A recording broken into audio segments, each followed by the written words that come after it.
welcome back to the next video in the Smart Money concept series. Today, I'm going to be going through blending concepts. Essentially, I'm going to be going over the last three concepts that I've taught: imbalances, order blocks, and liquidity, and how to essentially use them in conjunction and, not only to make your trades, but essentially predict market direction on certain pairs and stuff. You'll see the context that I'll give you, it'll make a lot more sense, but let's get into it. So, some of the first points, right? This is very important. Trading is a game of probabilities. We have confluences, the second point, and we have essentially you have your trade ideas, whatever you use, your indicators, your strategies. It's all based on probability. There's no 100% guaranteed success that if you use this one thing, every trade's gonna win. If you use this, like so forth. So therefore, I've taught you three concepts, and all three concepts are very useful. So what I want to show you guys now is how you can use all three at the same time to build confluence and have a higher probability of being right and winning. And a very, very big part behind the three concepts that I have taught is logic and reasoning. If you haven't watched the videos, I recommend watching the videos first of all, because this video won't make sense if you haven't watched the last ones. But essentially, these three concepts in specific, I believe, they're built on logic and reasoning. They're built on, in a way, I'd say, the reality of the market. Whereas, like certain indicators and stuff, you could argue aren't as effective or logical, let's say. But yeah, so as I said before, order blocks, imbalances, and liquidity. If you haven't watched the videos, watch the video so you know what all three of these things are. But let's get onto the chart so you can, get into it.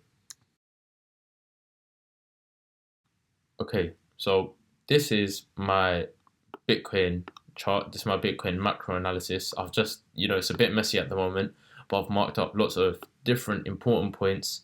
And as you guys will be able to see, I've got my imbalances, I've got some order blocks marked up, and I've got some smaller imbalances on the chart as well. One thing before I start explaining that I'd quickly like to show is look at how clean this wick here, this essentially what a lot of people would have thought is a random pump before, I think it was before FOMC, or on the day at around 2 a.m. or something like that.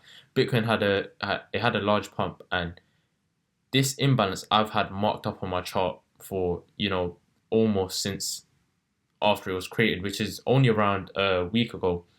And you can see this wick came up to exactly fill that imbalance and then go back down. The reason I teach these concepts now, and I started especially with imbalances. Imbalances are probably one of the easiest ones to identify and use on your chart. And you can, like I've done here, mark them up.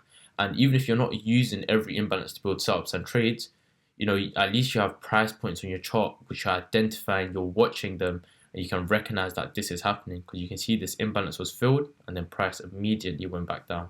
So now that it has been filled, I will be deleting this because it doesn't serve a purpose on my chart. On top of that, this is some liquidity I had marked up. This also was taken over here, so we can get rid of this. Cool. Okay, so there, I hope you kind of got a snapshot into how you can essentially use these things individually to identify them, because of course I have my imbalance and I have my liquidity. But what does that actually show us? So let's just carry on with this example. What does that show us? I'm just gonna mark it up again. I should have deleted it. Okay, 1 second. Okay, cool. Let's imagine these candles don't exist past this point, right? Let's just imagine everything around here doesn't exist. Price has two reasons or two magnets to be moving up, right? I spoke about this in one of the other videos. Imbalances can act as magnets for price. And you've also got liquidity. Price is essentially attracted to liquidity as well. So price had reason number one, because the imbalance was created first. And then two, you've got your equal highs, you've got your buy side liquidity that needed to be taken. And Eventually, what happened? You see price came up, took the liquidity, and literally the same wick that did take the liquidity also filled the imbalance, and now price came back down, blah blah blah. And now at this point, you can start marking up other things. Of course, like I said, these don't serve a purpose to me on my chart anymore because the imbalance has been filled, the liquidity has been taken. So what do I still have marked up? I've got equal lows here, equal lows here. This is another 4-hour imbalance. I spoke about this in my initial video. Sometimes only the 50% of the imbalance gets filled and price will bounce. That's the reason I have this line here. This line signifies the 50% of that imbalance. You can draw it on however you like. This is just how I'm used to it. Again, I've got a daily imbalance here. So what I hope you're understanding now is I'm not showing you exactly how to trade and make setups with this for now. I'm just trying to let you guys see how you can use these concepts to essentially predict where price will go.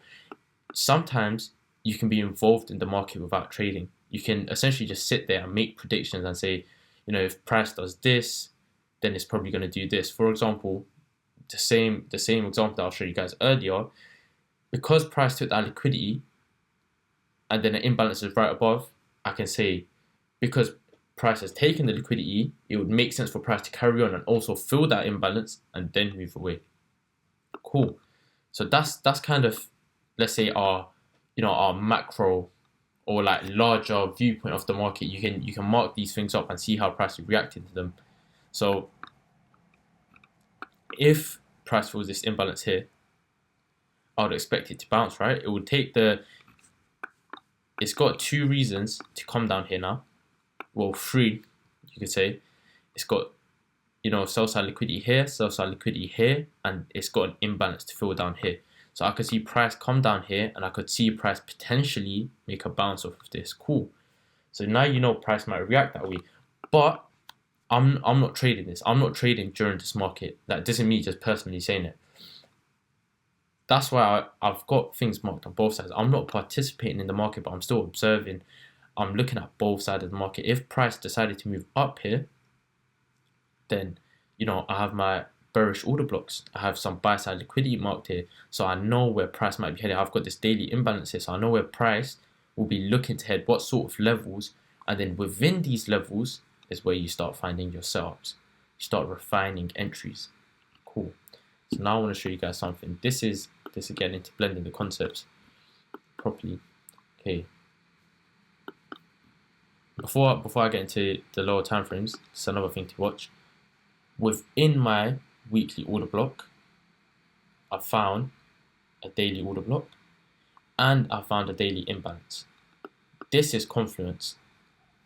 We can expect price to react to this order block, but as we know, price sometimes reaches inside the order blocks instead of rejecting at the open. So when we're looking for levels where price may reject, what can we look at? We can look at this imbalance and we can look at this daily order block because it's inside. So let's go down to our lower time frames. That's a bit too low. Let's start with our 4-hour, right? Let me show you guys something. So if I just go back out to my daily, 1 second, it'll be okay. Cool. I hope everyone can see which candle I'm using as a daily bearish order. It's this green candle, right? This push up for this strong move down. Cool. This candle. So now if we come down to our 4-hour, what you should see is that on your 4-hour, you can essentially start refining these order blocks. You start looking at these other. So over here, essentially, this candle here could have been an order block. I wouldn't use this. That's not a strong order block. It's just, it's just a doji candle essentially. I wouldn't be using that. So therefore, you can go even lower. Let's turn this off. Quite annoying having to drag back through it. Okay, cool. So we know, okay, let's say we decide to use this as an order block, right? You could use this, you could even use this candle, you could potentially even use this candle over here. So the point of this is, everything inside this blue box is inside the daily order block. within this daily order block, this daily order block is quite a large range, let's say, yeah. It starts at around 46k, 46.12, and ends at around 47.7. So where do you know where to enter during here, right? This is where you want to essentially start refining, start looking for other things on your lower time frames to help build your setups, to help find your entries. You can look at this order block, this one, this one. You know, you've got different ones.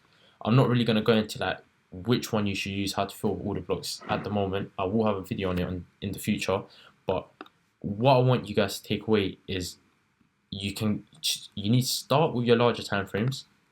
As I said, the main thing is these concepts. All these concepts are planned all time frames. It's not that imbalances only exist on the daily, the 4 hour, whatever. They exist on every time frame. Order blocks exist on every time frame. You know, so. And even your points of liquidity, your equal highs, your equal lows, you're going to see them on your 15-minute. You're going to see them, you know, this daily chart, you're seeing them here. So you need to take these concepts and then first look at your larger time frames, look at your daily. I don't even start with my daily. Usually I start with my weekly. As you can see, I've got lots of weekly levels marked out. You know, I've got some weekly sell-side liquidity, weekly imbalances down here. And of course, after that, I decide to zoom in, mark out the daily levels I see and so forth. And me personally, usually with my 4 hour levels, I don't mark out every 4 hour level, because if I start doing that, you know, I'll be here forever and I'm going to have a very messy chart. So usually what I do is mark out the local ones, and by that I mean, you know, come down to my 4 hour, see the major, let's say, order blocks or imbalances around the current price and mark them out. Once these have been taken, that's when I can start looking for the next point. Let's say price moved up here, then I'll come to my 4 hour and start looking back on this side for, you know, other order blocks, imbalances, whatever. So hope all of that makes sense. Like I said, this video is about blending concepts, learning to use them in conjunction, learning to actually use them to have a purpose, to know where price is going. But I've not touched too deep on how to use them for setups yet. But I did touch on it a little bit in my order block video, and I will get into that a little deeper as well with time. But for now, I hope you guys can all understand what I mean by blending these concepts and understanding that because these concepts apply on all time frames, and much like other indicators and strategies, you want to be looking at your higher time frames, your higher time frame order blocks, your higher time frame imbalances. They're going to be very important. If imbalances are magnets for price, what's going to be stronger, a weekly magnet or a daily magnet? Do you understand? It holds more significance, so you need to start at the top and then go back into, or go deeper into it. So back to the presentation.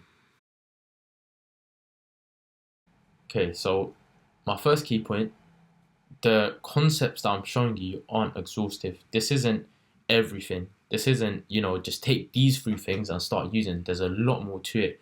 Other things you guys will learn, maybe not from me, from other people and other tutors or mentors or whatever. So you need to like know that beforehand, rather than just taking these things that I'm teaching now, applying them to your charts, and then thinking, you know, why is this not working? There's a lot more to it. So for now, I hope that I'm giving you guys the foundation to understand what these things mean. I'm not taking them to a much deeper level yet, but it should be good enough for you to start applying them. And if you're applying them, if you're using them, and you know you're constantly learning, you should be able to detect certain patterns and start seeing certain things before they even talk to you. Next thing I like to say is you can pick and choose. One concept that I'd always use is imbalances, right? And this is just my personal viewpoint. Somebody might disagree. With your order blocks and liquidity, there's a lot of traders that don't even use them. To me, it doesn't make sense to not use them. I use them, but some traders do not use them. They're still profitable. So with these things, what I'd say is you don't have to use them. I'd recommend using them and learning them inside out. I've spoken about why in my previous videos, but again, it's not necessary. So you can essentially, you know, take my concept of imbalances and then apply it to your own strategies where you're using, I don't know, EMAs, blah, blah, blah, and, you know, just build confidence, because that was the main point about blending these concepts. The more confidence that you have, the higher probability it is that you're going to win. If everything is pointing towards bullish price action, and now you've got an imbalance and an order block to react off, blah blah blah. Like, if you can bring these things together, it's just gonna have a lot more logic and reasoning behind your trades, which was another very key point that I made at the start. But that's about it for today.